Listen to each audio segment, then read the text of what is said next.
Good evening. Welcome to Brass Tacks. I'm Zakir Jacob. We're coming to you live from the CNN News 18 and Federal Bank Primetime studio. There has been a political earthquake in neighboring Bangladesh. Sheikh Hasina, the longest ruling Prime Minister of Bangladesh, has been ousted in a bloody coup. For months now, Bangladesh has been witnessing protests against a controversial quota ruling. But that has now claimed the Prime Minister, who was forced to resign today and flee from her country. She's currently in India. She's en route to London. This presents a major challenge to India, as both domestically, the opposition party, the BNP, as well as Islamist parties are expected to come to power. Internationally, this will make Bangladesh move closer to both China and Pakistan. So how did things come to such a pass where someone who has ruled uninterrupted for the better part of the last 15 years, 4 terms as Prime Minister, had to flee her country in rather inglorious circumstances? And most importantly, what happens now, both domestically in Bangladesh and also its international ramifications? For India, Sheikh Hasina represented its best political option in Bangladesh. She was the biggest friend of India in Bangladesh.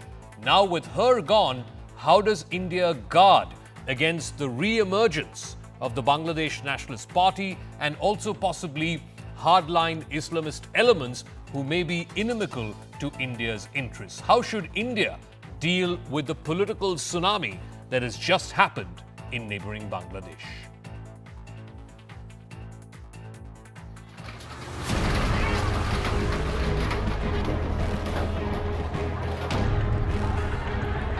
After weeks of growing unrest and deadly clashes, the people of Bangladesh have spoken and the Sheikh Hasina era has come to an end. It also draws to a close a tumultuous month for Bangladesh in which nearly 300 people were killed. Sheikh Hasina was reportedly given 45 minutes to step down. She wanted to address the nation, but her security detail vetoed the proposal. Army Chief General Wakar-uz-Zaman addressed the nation and said the military will form an interim government. দেশে একটা ক্রান্তিকাল চলছে। আমি সমস্ত রাজনৈতিক দলের নেতৃবৃন্দকে এখানে আমন্ত্রণ করেছিলাম। ওনারা এখানে এসেছেন। আমরা একটা সুন্দর আলোচনা করেছি। সেখানে আমরা সিদ্ধান্ত নিয়েছি যে একটা ইন্টারিম গভর্নমেন্ট আমরা ফর্ম করব। After resigning, Sheikh Hasina fled the country in a military chopper along with her sister. Her destination of choice was India. Hasina had maintained close ties with India since her first election in 1996. She cracked down on anti-India militant groups in Bangladesh, earning goodwill in Delhi. As news trickled in of Hasina's resignation and departure, celebrations erupted in Bangladesh. Crowds ran towards her official residence in Dhaka, raising slogans against her as they celebrated.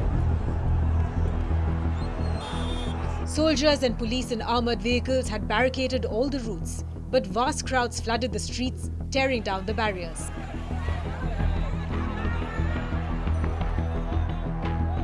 These same crowds then stormed into Ganabhavan, which is the Premier's home.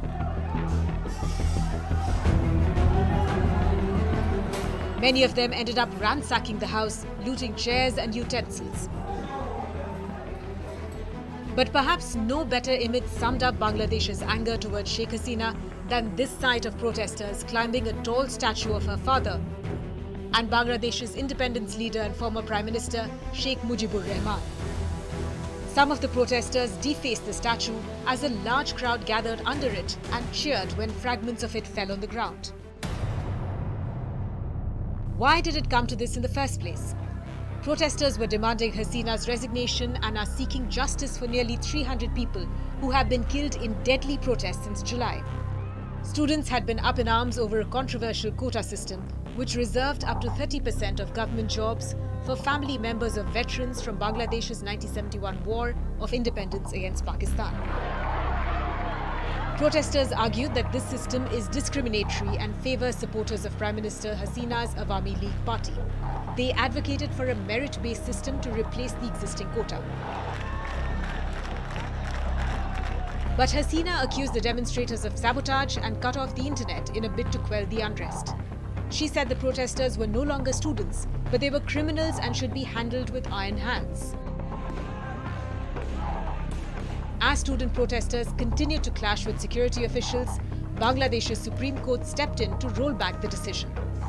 But by then, the movement had evolved into a broader anti-government uprising demanding Hasina's resignation.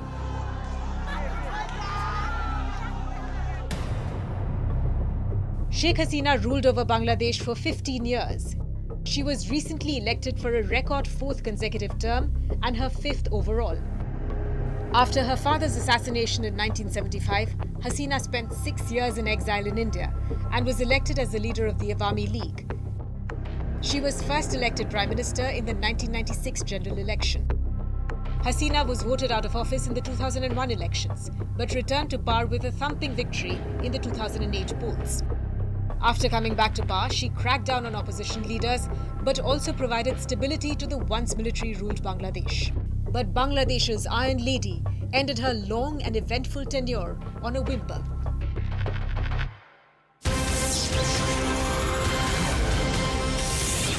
All right, we're just getting some more details. There's been a Cabinet Committee on Security meeting that's happening at 7 locally unmarked, the Prime Minister's residence. The situation in Bangladesh in the aftermath of Sheikh Hasina being ousted from power has been discussed. The Prime Minister chaired the meeting. Amongst those who attended the meeting are Home Minister Amit Shah, Defence Minister Rajnath Singh, Finance Minister Nirmala Sitharaman, External Affairs Minister Dr. S. Jaishankar, and the National Security Advisor Ajit Doval, who met with Sheikh Hasina at the Hindon Air Base. And there was a brief exchange of words between them. The National Security Advisor has briefed the Cabinet Committee on Security as to what was the discussion and what now is expected to happen. Remember, Prime Minister of Bangladesh, former Prime Minister of Bangladesh, Sheikh Hasina, landed at the Hindon Air Base in Ghaziabad. She's reportedly at an undisclosed location here in the national capital, and then subsequently she is expected to fly out to London, where she has sought refuge, or where she has sought some form of political refuge. Let me now open this up, because this has huge ramifications, not just domestically in Bangladesh, but also for the wider region. India, of course, is paying close attention to the developments there. India, on the one hand, has to ensure that Sheikh Hasina, a longtime friend and ally of India, has to be protected, and whatever is required to ensure that she's taken care of is done on the one hand, and yet at the same time ensure that its interests are also protected in whatever new regime comes to power in Dhaka. Remember, there are both domestic concerns with potentially the return of some form of Islamization of politics in Bangladesh, and there are international concerns. There is now a power vacuum into which powers like China, Pakistan, even Russia to a great extent might want to step in. Let's now open this up to our panelists and discuss threadbare what the ramifications of today's seismic events in Bangladesh and outside of it. Lieutenant General retired Satish Dua is former GOC of the 15 Corps. Ambassador Anil Trigoniat, former diplomat, is joining us. Madhav Nalapat, geopolitical expert. Tawfiq Imroz Khalidi is editor-in-chief of bdnews24.com from Bangladesh. He's joining us live from Dhaka. And Haroon Habib is a senior Bangladeshi journalist, also joining us live from Dhaka. Let me start with our Bangladeshi friends tonight on the broadcast. Mr. Tawfiq Imroz Khalidi, first things first, please, for the benefit of our viewers here in India and around the world, how did things come to today's pass where a ruler who's been ruling the country for the last 15 years, longest serving woman head of government anywhere in the world, longer tenures than Indira Gandhi and Margaret Thatcher, how was she ousted from power so dramatically, and that too in the space of the last 24 hours or so? When he won an election in December 2008, it was a huge victory. He truly won the election, and he was very popular. Then, actually, he squandered it very quickly. The following three elections, I'm trying to be very brief, the following three elections were not elections at all. As the reporter was saying, the people have spoken in a different way. The reason why the people have spoken in the way they have today, or in the last few days, is because they were forced to keep silent during those elections. And he took things for granted. He became so arrogant, He wouldn't take it. She wouldn't take advice from anyone, And she surrounded herself with people who would just say things that she would like to hear. And this sycophancy. So this is the main problem. This was her main problem. She would listen to certain people, and would listen to people she didn't like. And she kind of thinks. Started taking things for granted, especially after the last elections. His choice of people, the kind of people she pointed certain people to certain places, certain positions. They are not right kind of people. They're not even her supporters. And then she kind of promoted corruption. She was probably personally not corrupt. There is no evidence that she was corrupt personally, but she opted for people who were corrupt. She promoted and patronized and protected corrupt people who actually surrounded her. And these people, through these people, she antagonized a large section of people, people in business, people in other segments of the society, and she kind of went too far in trying to promote, her family. Yes, Bangabandhu, she led Bangladesh to liberation. Everything's fine, but I think she allowed people to go too far in trying to, do things in her. There are so many universities in Bangladesh set up. There are other things she did. She probably didn't like. I do want to ask Mr. Harun Habib as well, because in her time as Prime Minister from 2009 till yesterday, Sheikh Hasina also oversaw a massive economic transformation of Bangladesh. When she assumed power in 2008 for her second term, Bangladesh was a $70 billion economy. Today, it's a $450 billion economy. It is at the forefront of textile exports and other kinds of exports. Why is it that the rapid economic transformation and lifting millions out of poverty has not guaranteed her the kind of political sort of hold on power? Or were people just sick and tired of just having one person in power for the last 15 years? Well, if we talk about economic development, and it was enormous, undoubtedly, under Sheikh Hasina. But the thing is this, that the corruption has taken deep into the society.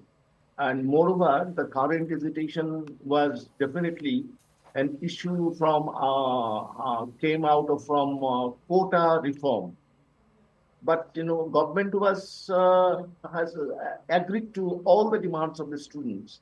But the way some of the ministers and some of the high-ups of the government behaved, and the way a major killing took place, which was never we have seen before. Hundreds of people were killed. So it was not liked by the people. On the other hand, people are really unhappy because concurrently they are 3 times in a row in power. So their anti-incumbency was definitely there.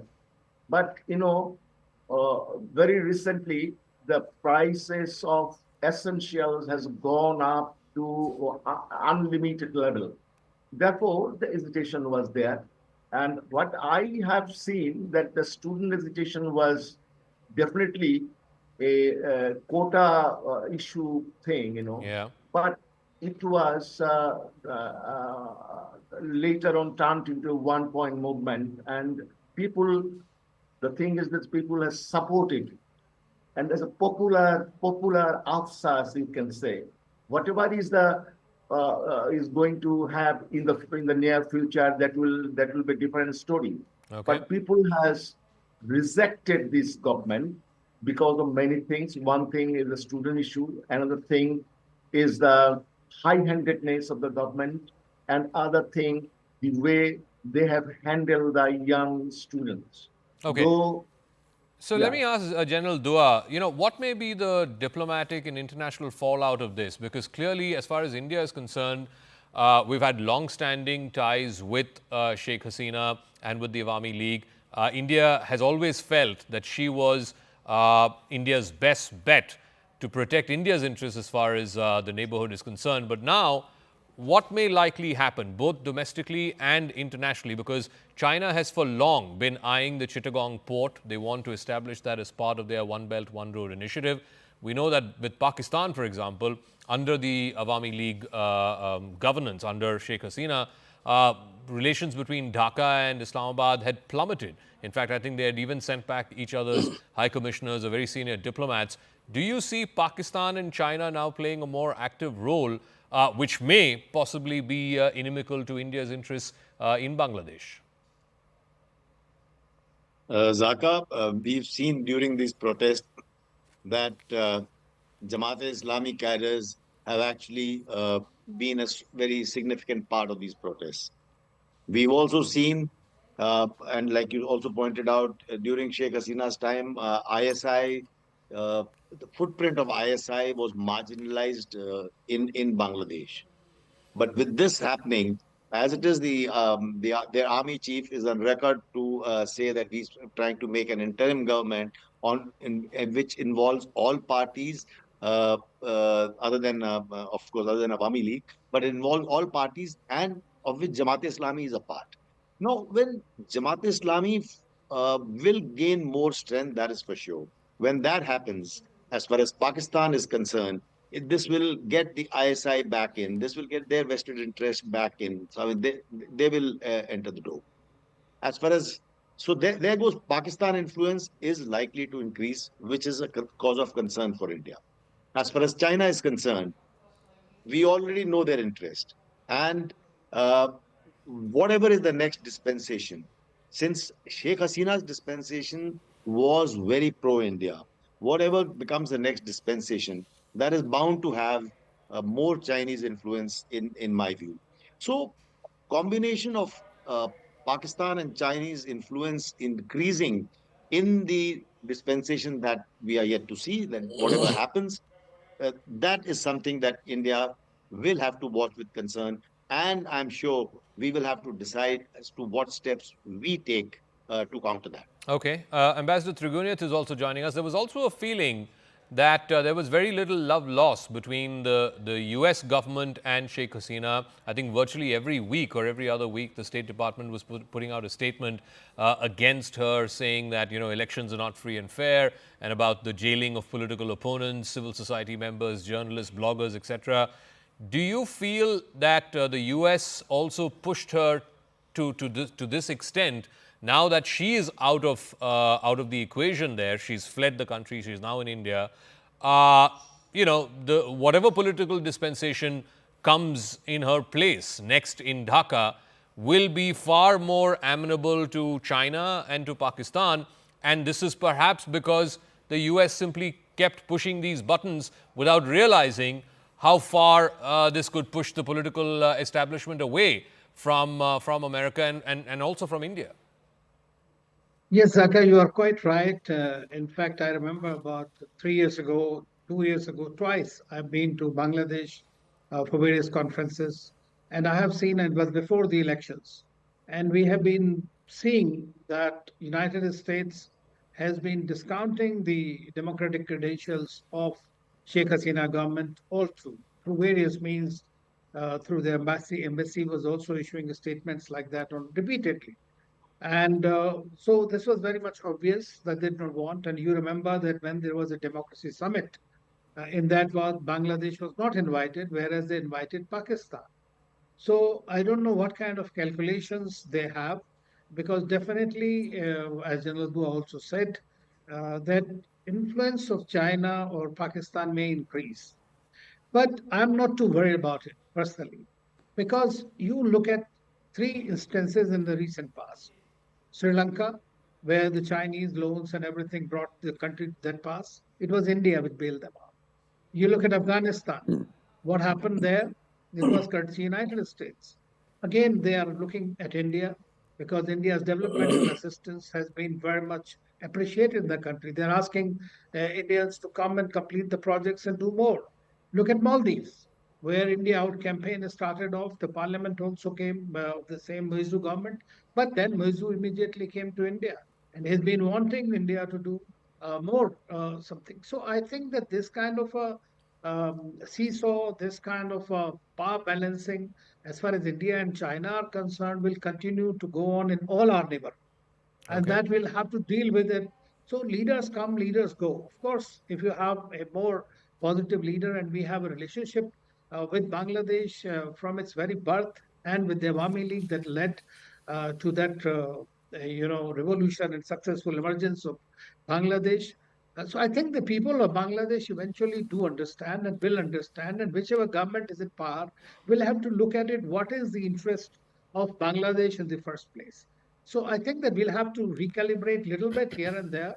But what we are doing, the way we are doing within Bangladesh or in our whole of neighborhood, in accordance with our neighborhood first policy, I don't see a major change in that. Okay, Professor Madhav Nalapat, the other big concern for India, and we'll have to see how this plays out in the next few months, is the potential for a large exodus of refugees, people fleeing Bangladesh and entering into either Bengal or other northeastern states of the country. Already, a couple of northeast chief ministers have said that they would want some kind of stricter monitoring of the movement of people, the influx of refugees from Bangladesh. Of course, Sheikh Hasina initially, when she took in a large number of Rohingyas, I think about 6 million or so, she was toasted.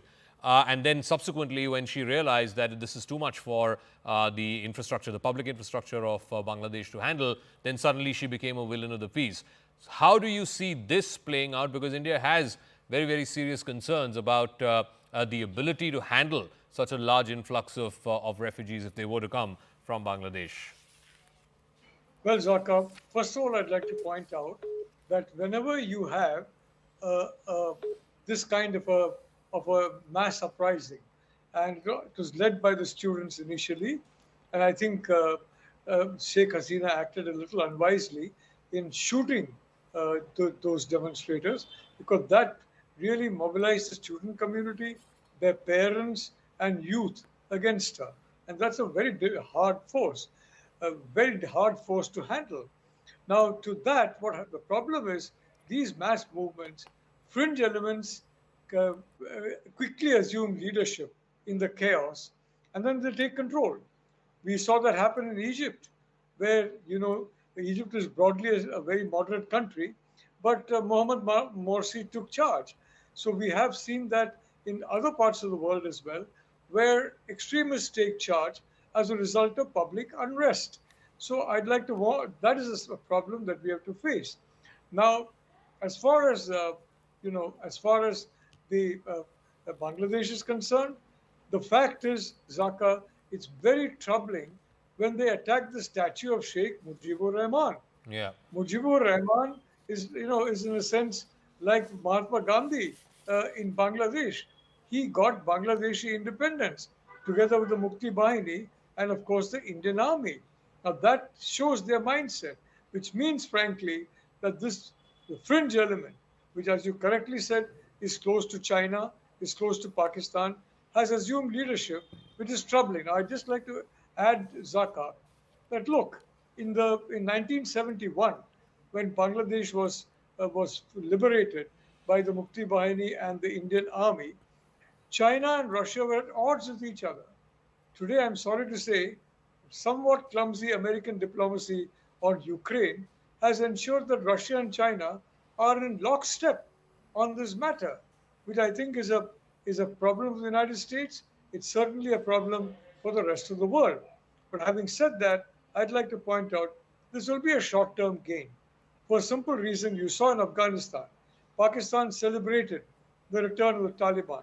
At that point in time, some of us had pointed out that the overwhelming majority of members of the Taliban are young, and they're what I called at that point in time, 2022, free Taliban. They were not linked to either China or to Pakistan. And frankly, they had contempt for those who were linked to China and Pakistan. So now you're seeing a lot of activity play out, and Okay. Pakistan is really feeling the cost of that. So I'd like to say it's a short-term thing. India is a much more reliable friend. There's no question about it.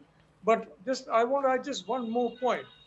NSA Doval met her to brief her on the security situation Yeah. and to get a briefing on the security situation. He did not receive her. He met her to get a briefing and to give a briefing. So I think that point has to be stressed. Okay. Because Just give me you cannot one say, moment, Professor Nalapat. I'm now joined by a very special guest, one of the most respected voices of Bangladesh in the last many years. He's now been living in Paris. He, of course, had his own troubles with the outgoing dispensation of Sheikh Hasina. Thank you very much, Muhammad Yunus, Nobel laureate.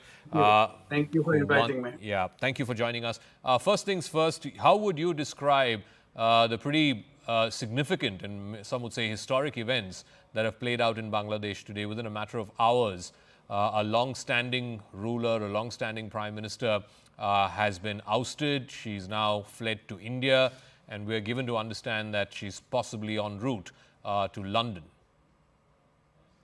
Yeah, it's a celebration now all over Bangladesh that she has left. Now they're free from her. This was something that they're hoping someday will happen. The students made it happen, but the students' idea was not to get her out. They were simply demonstrating for a simple reason, for quota arrangements that we had. They didn't like it. They wanted to change it. They were just amending the quota. That little demonstration became uglier and uglier because government wanted to shoot at them. They did shoot them, they killed them, continued with them. And then they brought paramilitary. Still, students become larger and larger in number. And then they brought the army. It becomes still larger, and killing continued to grow. Yesterday, there were 97 young people were killed yesterday alone. So you can see that what simple thing made a very complicated thing.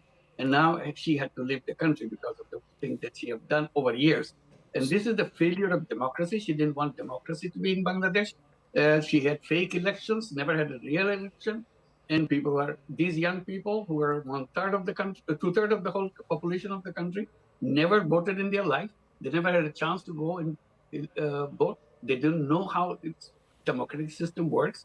So this is something accumulated. All the pent-up anger burst into volcanic eruption. That's what just happened today. So the immediate trigger, of course, like a celebration of liberation, like we had in the 16th of December in 1971. The similar situation is going on all over the country. This is a new liberation that they feel they have. So the immediate trigger, of course, was, like you said, was about this quota system, which, of course, That's the right. Supreme Court of Bangladesh, whittled it down. They reduced it down to just about 5%, I believe. You think the manner in which the Hasina government responded to these students, the shooting, the firing, the almost repression of these protests, that is what led to her ouster from power, not so much the quota itself, because after the Supreme Court's decision, I believe the protests had subsided for a bit. It just started again because of the utterances made and the killing continued. Students came back again with their parents joined them, neighbors joined them. It became an ocean of people gradually all over the country. It's not just located in. This is not a Dhaka demonstration. This is a countrywide demonstration. Every single person is participating in that because they want to get rid of Hasina. What do you think happens next? The army has said that they are going to put in place an interim government. Do you see elections in the near future? What may those throw up? Will the main opposition party, the BNP, come back to power? How do you see this playing out politically? One of the things I've been emphasizing right from the beginning, the cure for all this political trouble is to have a fair election, because people have to express themselves in a political way, what they want that they never had in their young people's life. So this will be an occasion, have an election, have a caretaker government, and caretaker government will be responsible for election. And caretaker government was introduced with the insistence of Awami League, and Awami League made it part of the constitution. As soon as Hasina came to power, she scrapped it completely. So that thing gone. I said that was the cure for Bangladesh, have a caretaker government so that they can have a fair and transparent election. So the election is in the control of Hasina. So Hasina made it her own game to re-elect herself without any vote. So this is the core problem of Bangladesh, and the rest of it is just an outcome of what happened, corruptions and everything else, and killing people, disappearing people, and all the thing that you hear in the newspapers or read in the newspaper. Would you want to go back to your country in some form, and would you want to participate if you're asked to in the political process? I know you've contested elections in the past as well, but would you be open to that idea? I didn't contest any election in the past, so I'm not a politician. So I don't run in the election. I do my own work, and I stay away from politics. In 2007, when another army takeover took place at that time, they invited me to become the head of the government. Yeah. I apologized to them. This is not my job. You find somebody else. I'm not the kind of person to get involved with the politics. So I always stayed away from politics. This is how I'm trying to keep myself away from it. So you wouldn't want to head some kind of an interim arrangement if you were asked to by the current. I don't know. I don't know. I'm telling everybody that no, I cannot. Circumstances, I don't know, because I'm away from Bangladesh right now. So when I go back, I have to see what's happening. Would you like to go back? Of course, I came for Olympic. I'm here in the Olympic and participate. I'm one of the designer of this Olympic, what we call social business Olympic. So things that we have done to benefit the people rather than just corporates and so on. So that I became integrated part of this whole designing of the Olympic. So they invited me to be there to see how it's working, how to, others who are trying to copy that, how to improve that, like Milano Cortina Winter Olympic is coming up 2026. They are in a body here. They have requested us to help them to design their social business Winter Olympics. So that's what brought me here. I'm here right now. And they even have a street named after me in Paris because of the thing that I have done for France and Paris and so on. So this is what kept me here. So once so I'll go back to Bangladesh. I came for this reason and I go back. You have expressed some degree of disappointment, let's say, about India not playing a proactive enough role, especially when a lot of people were complaining about how Hasina was getting too autocratic in her ways. I was very disappointed. Do you feel vindicated now? No, India didn't do anything for her to get her out. It's a question of they still supported her. Now she's out, finally, and that made a big damage to our relationship with Bangladesh, because Bangladesh didn't see it very kindly that India has been totally supportive of her, who is a totalitarian government, never having an election in the entire period. And India is the first one to come and greet and give all the congratulations for success in the election, which was a fake election. They know it very well. There's part of it. So that soured the relationship between the people of Bangladesh and India. I said, India should be our best friend. That's what we are supposed to be, because we work together so many ways and so many things to learn from each other. So that's what our real relationship is. And instead of with wrong policy of India that soured the whole relationship, you name India anywhere in Bangladesh, they will respond very negatively. So this should be changed completely. Your foreign policy has to change. So we're equal. We don't support one particular person or particular party, and try to keep, even as a autocrat, is a totalitarian person, and then have the outcome of something like that. We have to review the whole thing. There are concerns here in India with the establishment that now with Sheikh Hasina gone, there could be the return to either the BNP or possibly even some Islamist parties. How would you address those concerns? It's a democracy. In democracy, anybody come in. Trump is getting elected. Everybody hates it. I hate the way he does. Doesn't mean that he cannot run the election. So this is democracy. People, whether it's Jamaat or BNP or anybody, you have to accept democracy. There's no escape from that.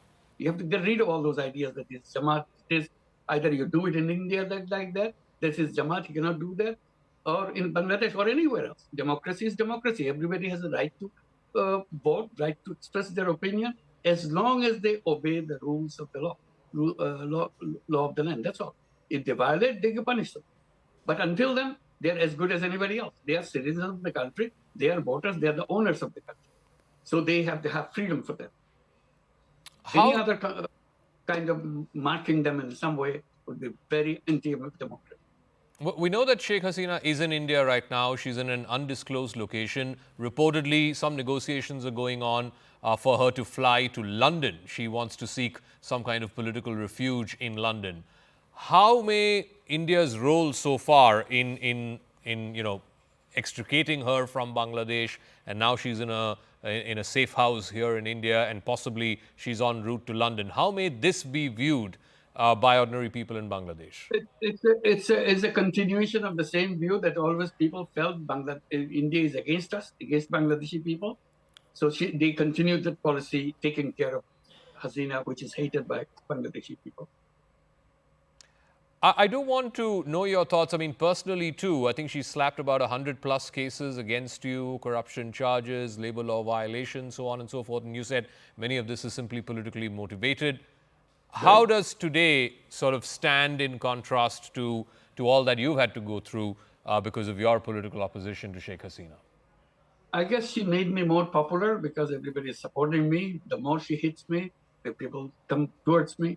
So in the process, she hurt herself. I don't know what happened now with the new government coming in, how they will treat it. That's up to them. But definitely these are fake cases with no basis of on the raw law. Clooney Foundation already said repeatedly how empty these cases are, how useless these cases are. Amnesty International said the same thing, and UN rapporteur said this is weaponization of legal system. Dr. Yunus, how do you speak to concerns that, now with Sheikh Hasina gone, the Chinese and maybe even Pakistan will play a greater role, particularly in the strategic affairs and the outward sort of outlook of Bangladesh? It's possible they will come back because India didn't want them to do, and Hasina would not like to do. It will be the best interest of Bangladesh. Whoever comes with a friendly way, they will treat them as equals. Do you see it possible that there could be another leadership emerge from within the Awami League itself? Possible. Why not? It's a democracy. It's a free democracy. That's the beauty of democracy. They can always come back. They would always redesign their policies, images, and say, apologize to people. We did wrong things. Please, this is our thing. They are wrong leaders. We are not with them anymore. Those kind of things. There's a usual political turnaround kind of thing, so that people gradually keep accepting it. But these pictures that I'm sure you've also seen today of people standing on top of Mujibur Rahman's statue and trying to vandalize it, doesn't that concern you? No, this is the result of what Hasina has done. Anger towards everything that she has done, to herself, to her family, everything. So that anger is being expressed. There's nothing wrong with that. They felt so much pent up emotions behind it. They're expressing their emotions. And last few questions as I wind down this interview. As far as the BNP is concerned, and I know you're not a political person, but there is also a view that it's extremely weak politically. Their leader, Ms. Zia, has been keeping very unwell. I think her elder son, who's her political heir, has been in exile in London.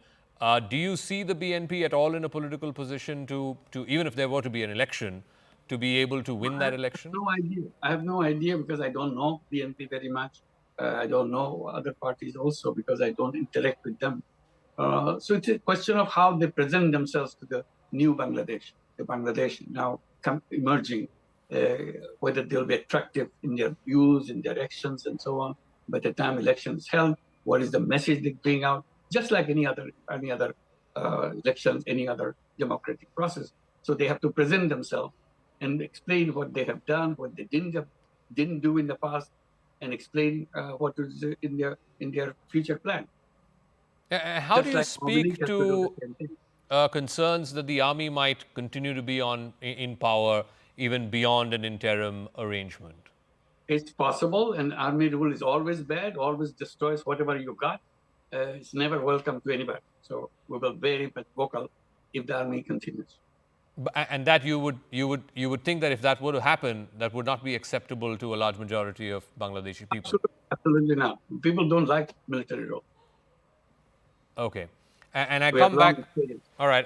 I come back to the point that I asked you a little while earlier, just to reinforce it. You would, want to go back, and if given the opportunity, and you're not close to the idea, if given the opportunity to take part in some form in this interim government arrangement, you wouldn't be closed to that idea. You're willing to think about it with an open mind, if you're asked. Yes, this is something people keep asking me, because I keep repeating my previous answer. They said country is in crisis. You don't want to help the country in crisis. So they will put me in shame for not doing the right thing to do help with the people to overcome. So I have to listen to them. What is their argument? Can I do it in any other role? Can I function in any other role, help with the people and so on? So I have to wait. All right, Mohammed Yunus, thank you very much for speaking with us here Thank on you. CNN News 18. And thank you for your time, your thoughts, your perspective into what has been pretty significant events that have happened in back home in your country, with the exit of a long-time prime minister, in fact, the longest-serving woman prime minister of any government, longer serving than even Indira Gandhi and Margaret Thatcher, and of course the longest-serving prime minister of Bangladesh. Of course, like I've been saying and we've been discussing for a number of hours now since these dramatic pictures came from earlier this afternoon, this is going to have cataclysmic impacts, both domestically in Bangladesh and also from a foreign policy realm, whether it is revival of China and Pakistan's interests in Bangladesh, whether it is Bangladesh moving away from the American axis more towards a China, Pakistan, Russia axis, and of course what this may mean for India and its own interests in the South Asian region. Remember, there are concerns. Of course, there is always the inimical relationship with Pakistan. Recently, we've had a change of government in Nepal. Sri Lanka is going to elections in the next few months. One never knows how it will play out there. I think one of the guests earlier pointed out about how the Maldives has not been particularly welcoming, although they've had to change in the last month or so. But let me go back to our guests, and I want to put a round of questions to all our panelists from what you've heard from Dr. Yunus's interview just now. Harun Habib, let me start with Mr. Khalidi, Tawfiq Imroz Khalidi. So let's take this story forward. Where do you think Sheikh Hasina will eventually end up living? We know she's in India right now. There are negotiations going on for her to seek exile or seek some kind of political refuge in London. Where do you see her ending up? And more importantly, how do you see people in Bangladesh viewing the fact that she left from Dhaka, came to India, is now in an undisclosed location in India, and India is perhaps negotiating with whichever country it is that she wants to eventually move to?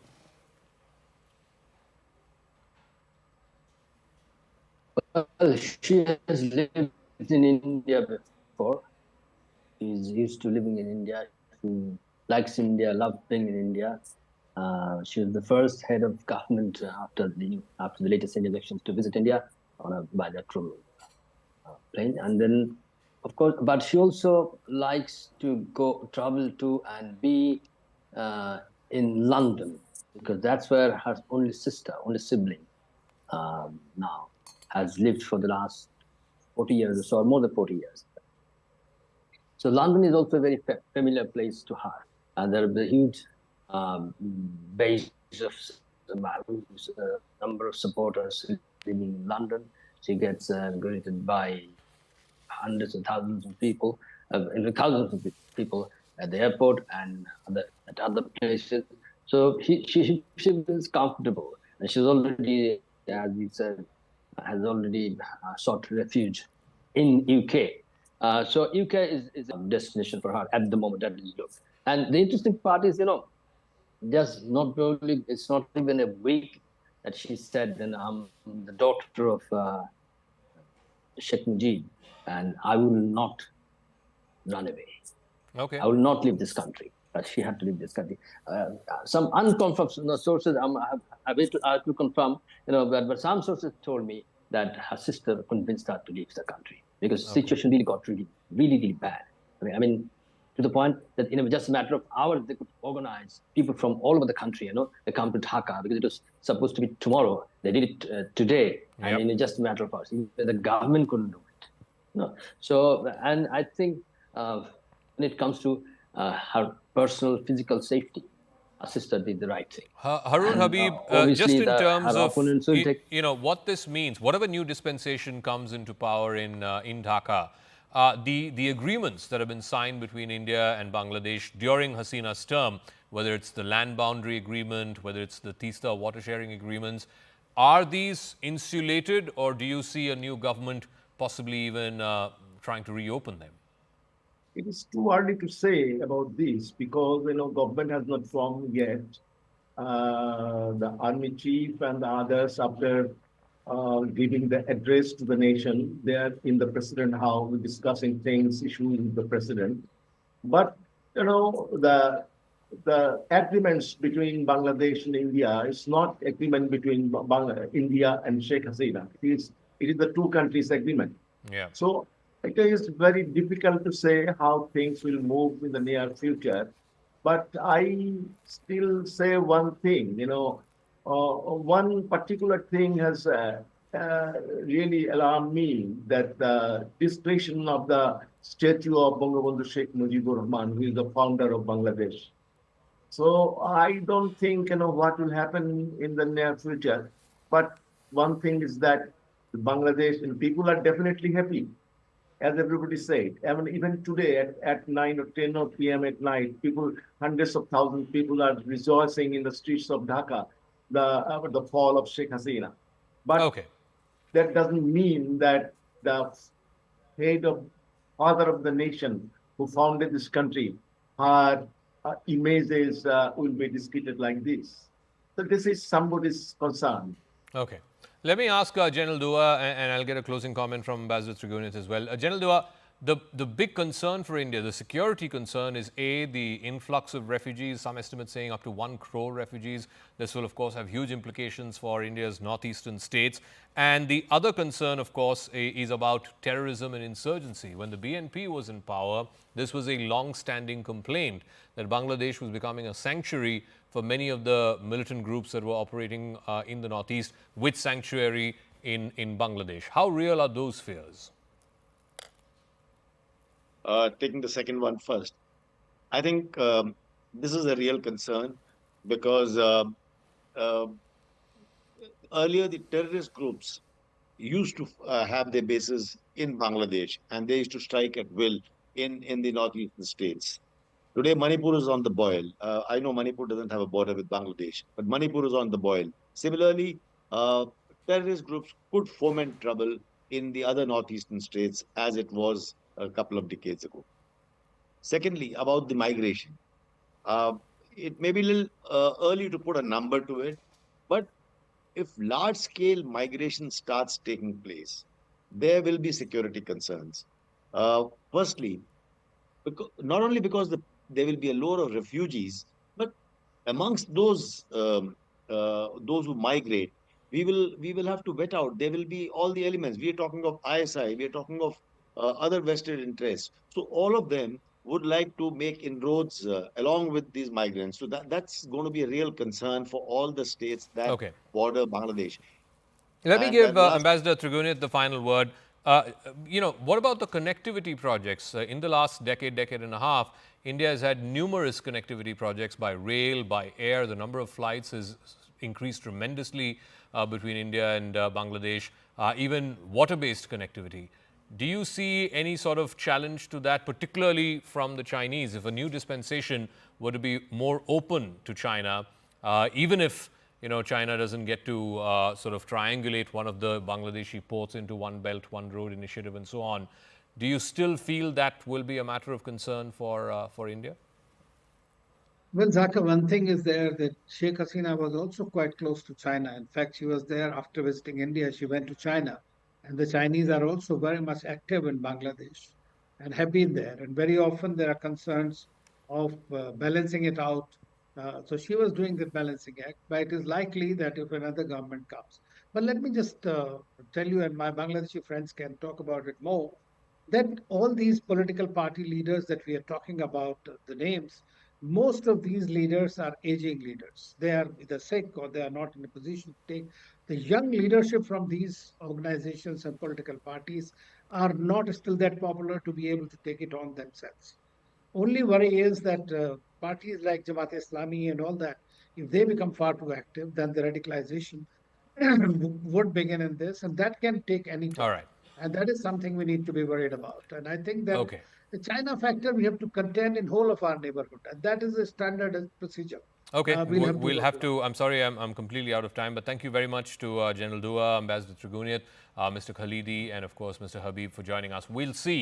We'll keep a close eye on not just what happens to Sheikh Hasina, where she eventually ends up finding some kind of political refuge. Right now, she's in India, but hectic negotiations are on. I'm given to understand with a friendly Western country for her to be able to go there and live there for a considerable period of time. India also has to negotiate the tricky situation vis-a-vis what dispensation now comes to power in Dhaka, whether it's the main opposition BNP party, will it give rise to the Jamaat or other Islamist parties? How does India deal with that? And how does India ensure that its interests are protected in Bangladesh and in the wider region? That's a wrap. Thanks very much for tuning in.